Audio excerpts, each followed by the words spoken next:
Good evening, this is Mr. Wintermelon.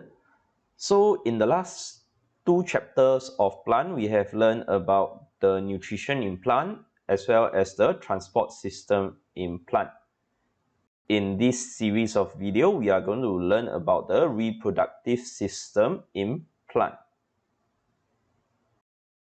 So just a brief overview of the things that we are going to go through. First, we are going to go through some definition. Then we are going to learn the anatomy as well as function of the reproductive system in plant, which is basically the flower of the plant. Then pollination, and finally fertilization in plant. So in this video, we are going to learn some basic definition. First is asexual reproduction and sexual reproduction, followed by what is the definition of pollination and fertilization. But one thing to take note is for your O-level syllabus, all the plant which you encounter is going to be sexual reproduction. I really have no idea why they put asexual reproduction in plant. I mean, yes, plant can reproduce asexually, but that is something that you probably learn in primary school, which is like grafting, stem cutting, and so on. In your O-level syllabus, the plant that we are going to discuss will all be reproduced sexually. For asexual reproduction, the main reason is there is most likely for you to learn what is the difference between asexual reproduction and sexual reproduction. So, what does it mean by reproduction? Reproduction is the process of producing new organisms to ensure the continuity of a species. That means it prevents a species from becoming extinct. So organism can reproduce through asexual reproduction, such as this, and sexual reproduction.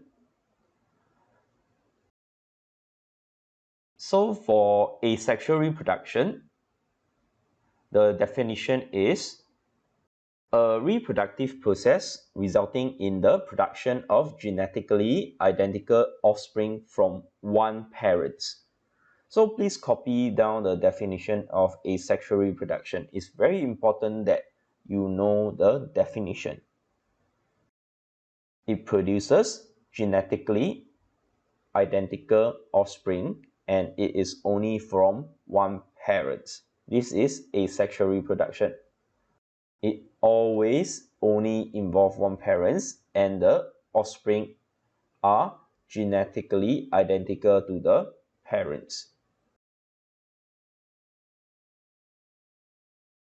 So it can occur in plant such as this Zanzibar yam, fungi, very common, your mushroom, yeast that is budding down here, bacteria that reproduce through binary fusion, as well as animal. Now, it might look a bit creepy, but what is this animal, you might ask? So this animal is actually a species of flatworm. What you have seen in the previous slide is the flatworm after they have been cut.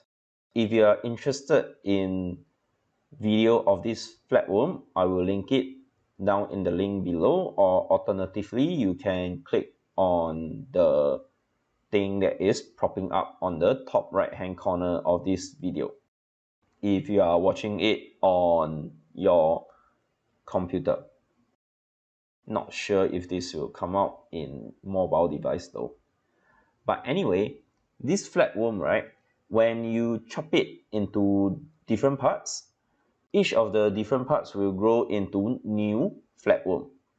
So in this way, there is only one parent, and this is a form of asexual reproduction. From one flatworm, you can actually get a lot of flatworm depending on how many pieces of this flatworm you cut.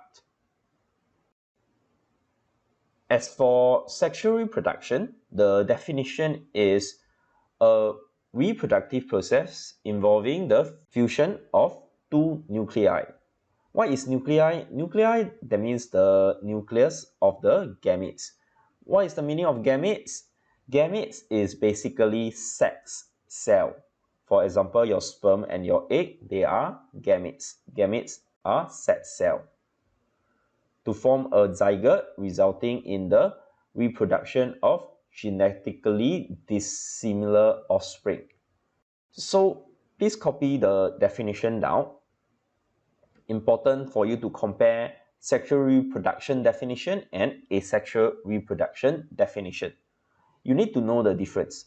For sexual reproduction, normally it will involve two parents, but it can be achieved through just one parent, which you will learn about this later on in this chapter.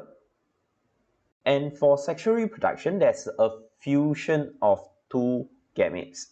That means the sperm go and meet the egg, and the genetic material will mix together to form the new organism. And because there's mixing of genetic information, the offspring will be genetically dissimilar. And again, just a reminder, if you are still wondering what is gametes, it's actually the sex cell. And sexual reproduction can occur in plant as well as animal. The last two definitions that we have to know is pollination as well as fertilization. For pollination, it is the transfer of pollen grain from anther to the stigma, which is like your copulation in human. The sperm have to be transferred to the fallopian tube of the female. While fertilization is a fusion of male and female gametes. Gametes, again, they are sex cells to initiate the development of the new organism. So these two definitions you need to know, so please copy them down. And in the next video, we will learn about the anatomy of a flower.